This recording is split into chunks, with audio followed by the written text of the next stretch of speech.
This is the BBC. This podcast is supported by advertising outside the UK. Thanks for downloading the In Our Time podcast. For more details about In Our Time and for our terms of use, please go to bbc.co.uk/Radio 4. I hope you enjoy the programme. Hello, the medieval kingdom of Bohemia was at the crossroads of Europe and during the 15th century at the heart of the Holy Roman Empire. Under Charles IV, its cosmopolitan capital, Prague, became a cultural and intellectual centre, attracting scholars and artists from all over Europe. But Prague was awash with religious and political dissent.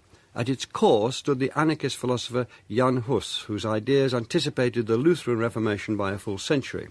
He was burnt at the stake, but his followers, the Hussites, embarked on a series of wars that continue to mark the Czech and German characters even today. Why was Bohemia such a crucible of dissent, and how were its ideas exported to the rest of Europe? What did it mean to be Bohemian then, and how was the ancient kingdom of Bohemia, with its ferment of religious, national and ethnic ideologies, divided up to form the states of modern Central Europe? With me to discuss matters Bohemian are Norman Davies, historian, author of Europe and the Isles, whose latest book, co-authored, is Microcosm, Portrait of a Central European City.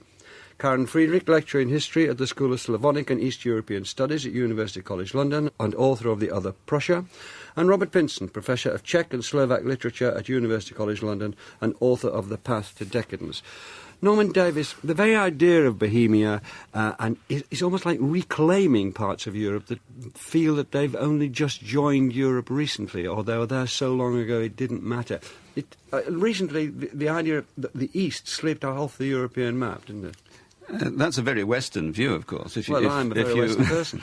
If one lived in Bohemia, one always thought one was in the centre of affairs. Yes, Central Europe is a concept which has come in and out over the 20th century. It's not a fixed concept by any means. It's very fluid. It seems to have been consciously invented in the late 19th century and has changed various ways since then. But it's essentially a region of Europe that is neither east nor west, north or south, but it's a mixture of everything. And in particular, of course, a region of great ethnic complexity. Bohemia in origin was Celtic. The Boii were a Celtic federation. The province was then settled in the middle of the first millennium of our era by Slavs, but they later became known as Czechs. Another great wave of settlement began in the late 12th, 13th century of peoples from the Holy Roman Empire, not just Germans, but people from the West, Germanic peoples. And I think one should also mention the gypsies, the Romani, who still are numerous in Central Europe, who by some unknown process gave their name to the vie de Bohème, the life of Bohemia, gypsy life, vagabond life, which became the cliché for artistic, rootless life throughout Europe. Can we start then with the idea, go back to the early 14th century and the ethnic makeup of Bohemia? Who was there? What were they doing? Are we talking about anything to do with nations? Are we talking about dynasties? What's the shape of things at that time? Well, Bohemia, like several other kingdoms of Central Europe, Poland, Hungary, had native dynasties, native princes, under which these kingdoms had something, if you like, of a national flavour. But the native princes, the native dynasties died out and were replaced by, you might call them, professional international dynasties, sort of multinational companies of the Middle Ages who specialised in ruling provinces that needed a professional monarch. Bohemia, as it happened, fell to the House of Luxembourg, John of Luxembourg, and then Poland was taken over by the great Jagiellonian dynasty from Lithuania. And hence you get a series of multinational dynasties in Central Europe ruling over peoples with whom they have no historical connection, but who they make a new fusion of politics and culture that is very typical for the area. Robert Benson, there's a text known as Dalimil Chronicle that Yeah. was published at the time of John of Luxembourg became king. Did that have a significance in this story? It has a large significance. It's the Dalimil Chronicle, which was more or less finished 1310 to welcome him to the throne and give him advice what to do there. It's a quite remarkable work. It became a mythic text in Czech culture. It went through all sorts of different redactions, was read very widely for 2 centuries, disappears, and then comes into public interest enormously around the beginning of the 17th century again. And it was banned at all sorts of times. So What gave it that energy then? Yes. What gave it its energy is nationalism in it. An extremely strong nationalism.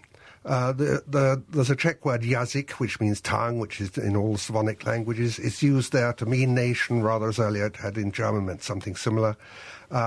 This Dalimil was determined to get rid of all Germans. The only jazyk was the Czech jazyk was there. The only good kings were those who'd been nasty to Germans in this chronicle. The best kings were those who chopped off the most German noses.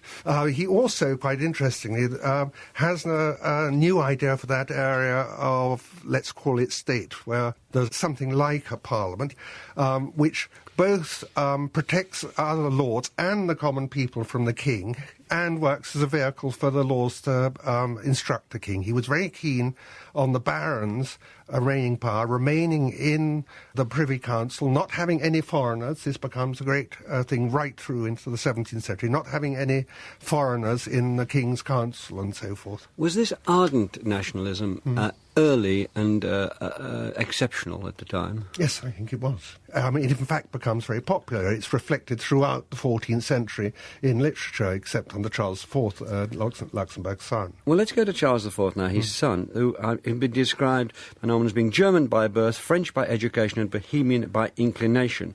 Now, he was an extraordinary Renaissance man, if one can predate that word. Sort of. He invited Petrarch to go and visit him, and he was awfully disappointed because Petrarch had these rather, what we now call left-wing political views, which didn't suit him at all. Sort of Renaissance man. He was an enormous collector of relics as well, which was very important for the church, became richer and richer in Bohemia. He did found what was the first completely stone city in Europe, the Prague New Town. He founded Prague University as well.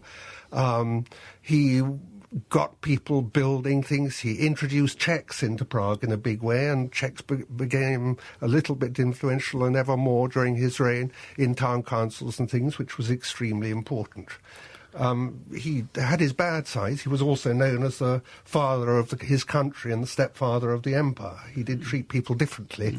Yes. You know. He made Prague the capital of the Holy Roman Empire, the Holy Roman Empire of the German nation, as it became, and here it was centred on Prague. I've got to bring in Karen now. Was there any tension there between the Germanic inclined Holy Roman Empire and the Czech nationalism that we see in the Dalimil Chronicles? Was that building up at that time? Yes, I think the Czech nationalism is definitely an exception in the Dalimil Chronicle, and even then I would actually say that this nationalism might not actually be right. I mean, it was later. It covers the whole nation. That's what's important, used. Karen. He does explicitly say he's talking not just about the nobles. Yes. He's talking about the common people. But it depends a little bit how you translate jazyk and language, because in many ways he was xenophobic.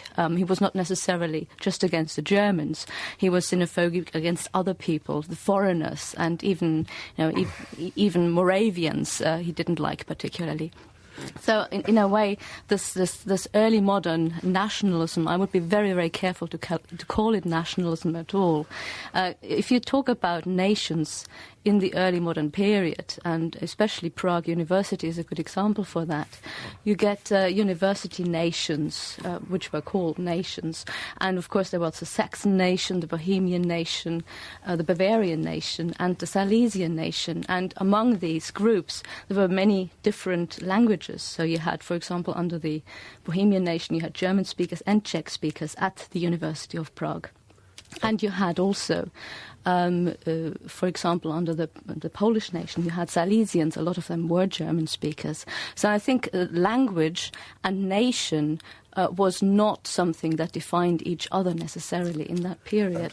I just want to ask Karen one more question. If I came to Prague as a visitor at the time of Charles IV, what would be most striking about it? Would there be intellectual ferment? Would it be the diversity? Would it be competing ideas of nationhood? Would I be anywhere sort of recognisable to my early 21st century sensibility?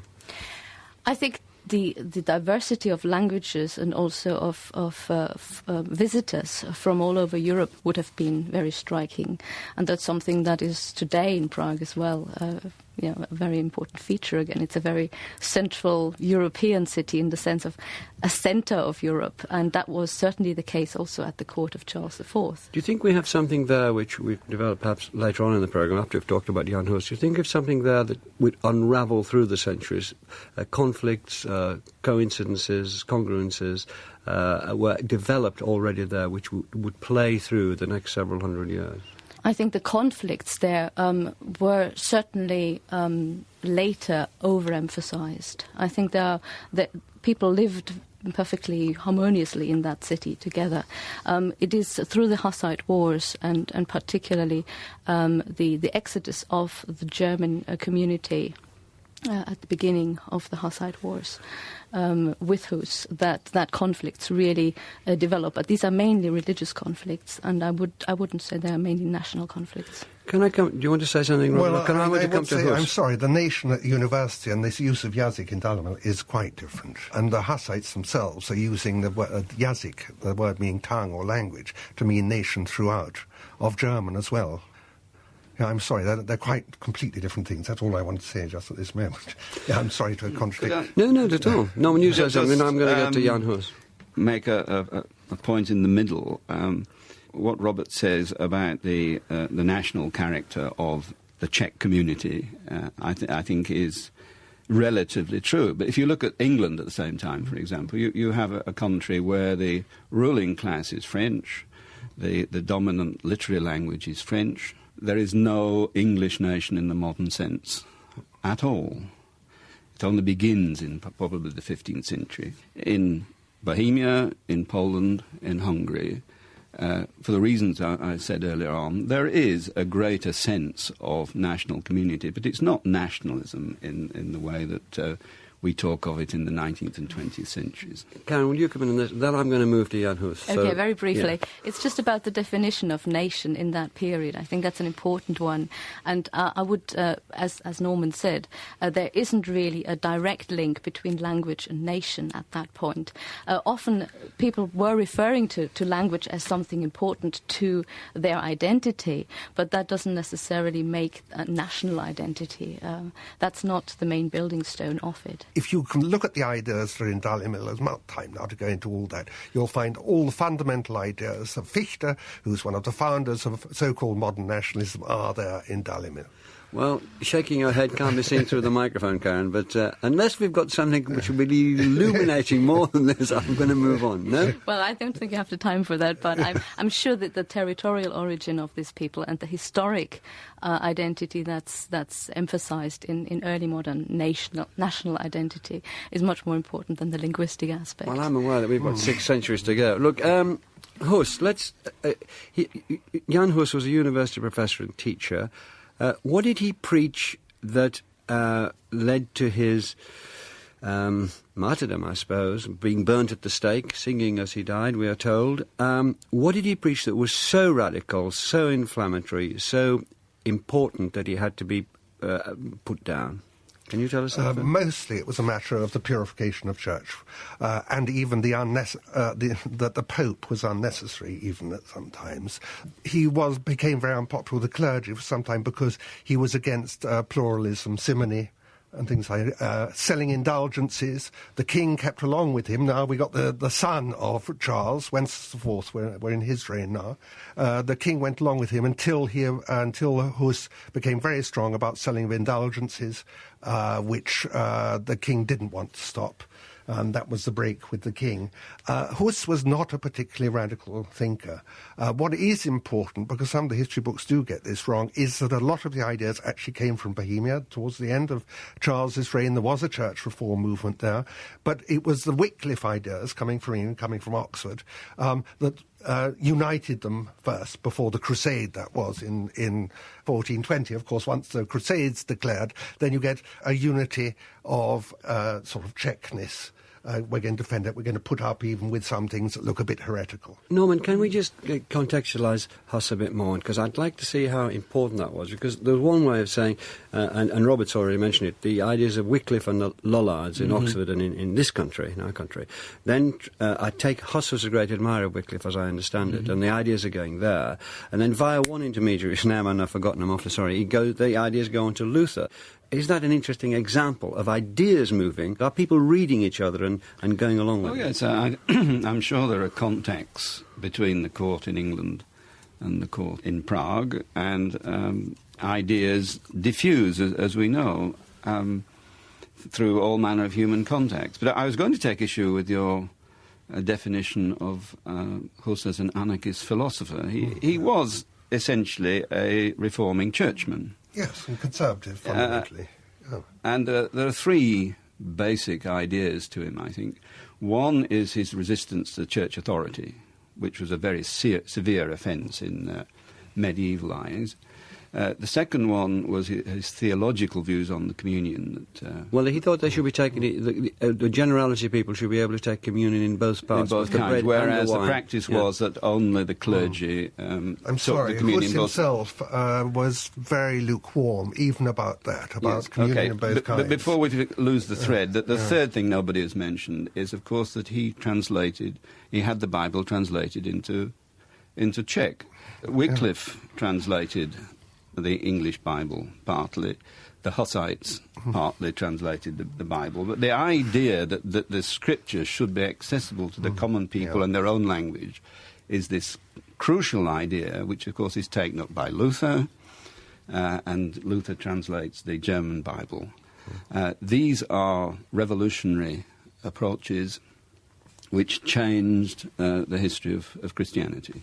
But Hus actually tapped into a tradition that was already vernacular. I mean, he went to the Bethlehem Chapel in Prague and preached in the vernacular, and it was only after he was banned from doing so, because he appealed to the poverty of the church. He wanted, and I think that's the most radical element really in his teaching. It's the appeal that the clergy, and especially the Pope, should live a life of poverty and just use what's important for churchmen for pastoral care, and that of course undermined the basics of a church power at the time, because about a third of European territories were actually owned by the church. So an appeal to poverty was particularly radical here, and he did that in vernacular. Saying that the church should divest itself of all its riches, exactly, and should give up its properties and its wealth, and also its legal influence, so that, for example, the legal spheres, the secular and the ecclesiastical legal sphere, should be divided, so that church law courts, for example, could not in any way interfere in the secular sphere. So behind almost a stalking horse of religion are very, very radical economic and political ideas. Yes, indeed. Could I just make a geographical point? That you asked how the influence of Hus could get to Luther. Luther lived right next door to Bohemia. Saxony, Wittenberg, is immediately to the north of Bohemia. And in Saxony, the ideas of Hus would have been known for 100 years before Luther. We've talked on this programme about the Albigensian Crusades. The Crusades are announced against reforming Catholics, but they're still Catholics in Europe. Can you just describe why they felt it necessary to, as it were, employ that full armour? It's all to do with the authority of the Church.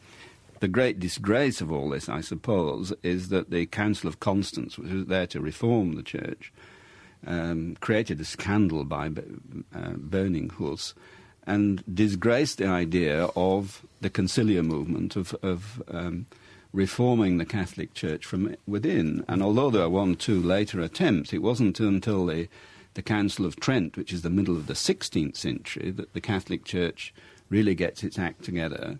But after the Protestant Reformation has taken place, and after a large part of the reformers have completely broken away. And I think that this is the impetus that Hus started, and why it so divided the church, not between reformers and conservatives, but between those who accepted the authority of the church and those who didn't. We've got to keep in our mind all the time, haven't we, something that Karen said earlier, which is difficult for us, I think, difficult for me anyway, for modern people to keep there all the time, is just the power of the church, the wealth of the church, the size of the church, the influence that they had. And they wanted to hold on to it, of course, as people do when they've got power. All power, was it Czech who said that? First. All power is violence, all power is evil. Yeah. Yes, a much more radical follower of Hus was a petty nobleman called Kędzierski. That's right. Yeah. We're talking about an incredible religious cauldron, but into religion is being fed economics, political power, state. But it's still the idea of religion and faith is the terms in which it's expressed, and people will fight and die for two sorts of communion in both kinds. But in the middle of this, as you point out very much in your book, Norman, you have an enormous number, a huge number of a big Jewish settlement. Yeah. Where did they figure when this ferment began? Central Europe was already the main focus of Jewish settlement in Europe by the time of the Hussites. The impact on the Jews of these religious quarrels among Christians was that the Jews were made scapegoats. In particular, the city I've been writing about with my co-author, in 1450s, the Catholic Church, having preached crusades against infidels, having no Turks on hand to persecute, no Hussites left in Breslau, they turned on the local Jews, and there was a great massacre and the cessation of the Jewish community in Breslau for a couple of centuries. So the Jewish presence is there, but they get wrapped up in these religious passions. Karen? I think that is in a broader context an important time of Jewish persecution. The 1450s also saw the expulsion of the Jews from the royal cities in Bohemia. However, in the long term, I think in Bohemia in general, the Jews actually were better off in many ways than they were in the Holy Roman Empire. They had guarantees, they had privileges from the king, and later on, especially in the 16th and 17th century, then very often they were employed or directly linked to the nobility again. And in a way, in states where the monarchy is not so strong, often the Jews fare better if they link up with the nobility and get certain protections through service to the nobility. I mean, we haven't got a great deal of time left, but what I'd like to do, as we said we might do at the beginning of the programme, can't we just jump now? What I'd just like to know from you three, does history work its way through? We all know broadly the big things that happened in Europe in the 20th century. We know what we're talking about with regard to Central Europe. Do the three of you see any workings through from what you've been very obligingly talking about in the last half hour, working themselves through to the 20th century, or are there too many breaks and dips in between? Well, there are two things, if you like, the path of real history and the way that history is used by people at different periods. When you come to the 19th century, which is, if you like, the era of nationalism, all these different peoples in Central Europe are creating, one might say, inventing their history, drawing on all these multifarious experiences of the past to provide simplistic schemes that all their people can follow. And this was just as true of the Czechs as the Germans or the Poles or the Hungarians and so on. One of the ideas which was taken off both by the German side and by the Slav side, especially by the Russians, was this of the idea of the 1,000-year struggle between Teuton and Slav, something which became a Nazi slogan but also was pumped from the other side by Stalin and so on. And this was a very strong, simple idea, namely that the Slavs, like the Czechs, had been eternally pitted against the Germans, that this was a story of unbroken horrors and catastrophes. it is, of course, a very false view of history. But the German nationalists looked on it in the idea that their drive to the east had been a positive influence. The Slavs would look at it the opposite way, especially the Russians, that the German Drang nach Osten was a great invasion of German savages and so on. This is the way, through these simplified nationalist views of history, that the events of the Middle Ages become embroiled once again in the affairs of the 20th century. Karen? I think what unravels is a bilingual Bohemian nation, or the two nations, Germans and Czechs, that make up the Bohemian nation in a way. And that unravels in the 19th century. And one of the most influential people to break that up from the Czech point of view is, of course, František Palacký, a Czech historian, who very much formulated that opposition, that antagonism between Germans and Czechs. And that's a continuity then that's broken here, this tradition of the early modern and medieval period of Bohemian, the two Bohemian nations that actually lived relatively harmoniously together, and then really got into this nationalist struggle in the 19th and 20th century. And so I would see it more in terms of breaking continuities than a thread of history that goes through all the way. Robert, what's your view on this? Yes, I think what you said is absolutely, what everybody's been saying is absolutely accurate. Palacký, for example, was strongly influenced by the ideology of this Dalimil we started with. And to the other extent, in December 1999, there was a big seminar at the Vatican considering whether the Hus trial in 1415 should be revised, which was attended by the Pope and the President, Václav Havel. It's still alive. And there's a statement by a very leading churchman at the beginning, Czech churchman, who's quite likely to be the next president, who says that every Czech Catholic feels the stain. Every Czech Catholic, as today in 1999, he's talking about feels the stain of coming from a heretical nation. Things are still very much alive. And you think that, I can only touch on this, because it deserves a programme in its own, really, this thing. Do you think that the fact that 13 million Germans were expelled from the area we've been talking about in 1945, do you think that is connected with the Czech Holy Roman Empire versus Czech? When the most distinguished professor of Czech literature at the time, in 1945, wrote in 1945, at last the rules of Dalimil have been fulfilled. We are throwing out all the Germans. It's taken all those centuries. And the German expellees, which is now a top subject, is only part of a bigger process. It's part of the process whereby the Soviet Union annexed Eastern Poland. Poles were expelled in their millions. Germans were expelled in even greater millions to the west. And the Jews disappeared from most of what we know in Central Europe. Well, I'm sorry we have to leave that there. There's a long way to go, and I hope we'll come back to it sometime. But thank you very much, Roy Pinson, Karen Friedrich and Norman Davis. There won't be a programme next week because you'll be hearing all about the budget. Isn't that fun? I'll be back in a fortnight talking about Tolstoy. Thanks for listening. We hope you've enjoyed this Radio 4 podcast. You can find hundreds of other programmes about history, science and philosophy at bbc.co.uk/Radio 4.